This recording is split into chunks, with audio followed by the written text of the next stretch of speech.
সারা বিশ্বের মতো বাংলাদেশেও সহযোগিতা কার্যক্রম স্থগিত করেছে যুক্তরাষ্ট্রের আন্তর্জাতিক উন্নয়ন বিষয়ক সংস্থা ইউএসএআইডি।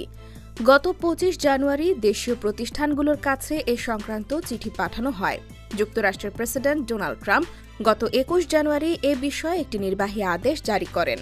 এরপর বাংলাদেশের রোহিঙ্গা সহায়তা ছাড়া ইউএসএআইডির বাকি সব কার্যক্রম আপাতত ৩ মাসের জন্য গুটিয়ে নেওয়া হয়েছে। এতে বাংলাদেশের প্রায় ৩২৭ বেসরকারি উন্নয়ন সংস্থার ১০,০০০ কর্মী বেকার হয়ে পড়েছেন। হঠাৎ চাকরি হারিয়ে বিপাকে পড়েছেন তারা। স্বাস্থ্য, শিক্ষা, পরিবেশ সহ একাধিক সহায়তা কার্যক্রম ঝুঁকিতে। এনজিও বিষয়ক ব্যুরো সূত্র জানায়, দেশের ২৭৪টি এনজিও বিভিন্ন দেশ থেকে তহবিল পেয়ে থাকে। এর মধ্যে ইউএসএআইডির ফান্ড পেত ৮৭টি এনজিও।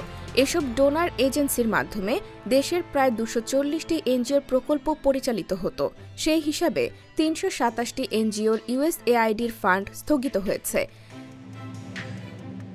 এনজিও সংশ্লিষ্ট ব্যক্তিরা বলছেন, ৩২৭টি এনজিওর ইউএসএআইডির অর্থায়নে কর্মরত ১০,০০০-এর বেশি কর্মী চাকরি হারিয়েছেন, যাদের বেশিরভাগই চুক্তিভিত্তিক হওয়ায় কোনো আর্থিক সুবিধা পাননি।